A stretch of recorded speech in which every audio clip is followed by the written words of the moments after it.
வீடியோவை தொடர்ந்து பார்க்குறதுக்கு மேலே கீழே உள்ள சப்ஸ்கிரைப் பெல் பட்டனை கிளிக் பண்ணுங்கள். அப்போ தான் தொடர்ந்து வரும் சிங்கப்பூர் செய்திகளை நீங்கள் பார்க்க முடியும்.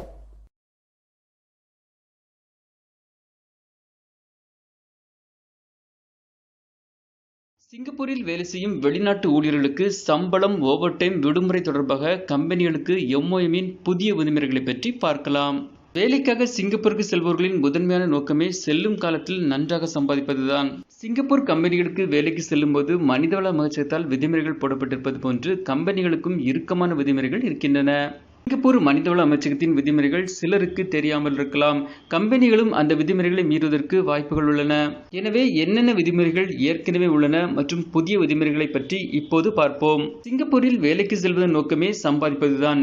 எனவே கம்பெனிகள் உங்களுடைய மாதாந்திர சம்பளத்தை மாதத்தின் முதல் வாரத்திலே போட்டுவிட வேண்டும். அதாவது 1ஆம் தேதி முதல் 7ஆம் தேதி வரை உள்ள நாட்களில் கட்டாயம் சம்பளமானது போடப்பட வேண்டும். இல்லையெனில் இந்த தேதியினுள் உங்களுக்கு சம்பளம் வரவில்லை எனில் நீங்கள் நேரடியாக மனிதவள அமைச்சகத்தில் புகார் அளிக்க முடியும். நீண்ட நாட்களுக்கு சம்பளம் கிடைக்கவில்லை எனில் மனிதவள அமைச்சகத்தால் சம்பளமானது கம்பெனியிடமிருந்து வாங்கி தரப்படும். அடுத்ததாக, கம்பெனியில் நீங்கள் வேலை செய்யும் நேரங்களில் உங்களுக்கு நோய் ஏதேனும் ஏற்பட்டால் மருத்துவரிடம் செல்லும்போது அப்போது மருத்துவரால் மெடிக்கல் சர்டிஃபிகேட் வழங்கப்படும். அந்த மெடிக்கல் சர்டிஃபிகேட்டை கம்பெனியில் கொடுத்த பின்னர் எத்தனை நாட்கள் நோயாக இருந்தீர்கள், அந்த நாட்களுக்குரிய அடிப்படை சம்பளத்தை கம்பெனி உங்களுக்கு கொடுக்க வேண்டும். மேலும் நம்மில் பலர் சிங்கப்பூர் வரும்போது லட்சக்கணக்கில் பணம் கட்டி வைத்திருப்போம். இங்கே அந்த பணத்தில் கம்பெனிக்கு எதுவும் செல்லாது. சிங்கப்பூரில் மனிதவள அமைச்சகத்தின் விதிமுறைகளின்படி ஊழியர்களை வேலைக்கு அமர்த்தும் போது எந்தவித பணமும் வசூலிக்க கூடாது.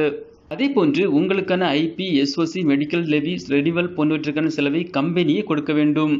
மேலும் அதற்காக உங்களிடம் பணம் வாங்கக்கூடாது. நீங்கள் கொடுக்கும் அனைத்து பணமும் ஏஜென்ட்டுக்கே செல்கின்றன.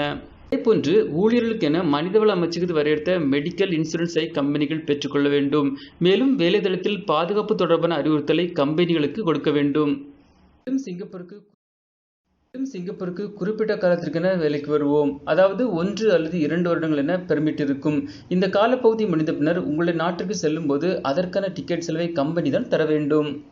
ஊழியர்களை கம்பெனி ஓவர் டைம் வேலை பார்க்க கட்டாயப்படுத்தக்கூடாது. மேலும் ஓவர் டைம் பார்த்தால் அதற்குரிய சம்பளத்தை அடிப்படை சம்பளத்தை விட 1.5 மடங்கு மேல் தர வேண்டும்.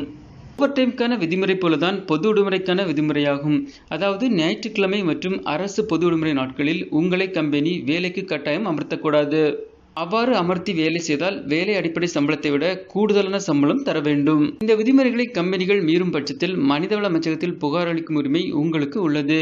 எனவே மேற்கூறப்பட்ட விதிமுறைகளை கம்பெனிகள் மீறுமாக இருந்தால் அவற்றை மனிதவள அமைச்சகத்தின் வலைதளத்திலோ அல்லது நேரடியாகவோ புகார் அளிக்கலாம்.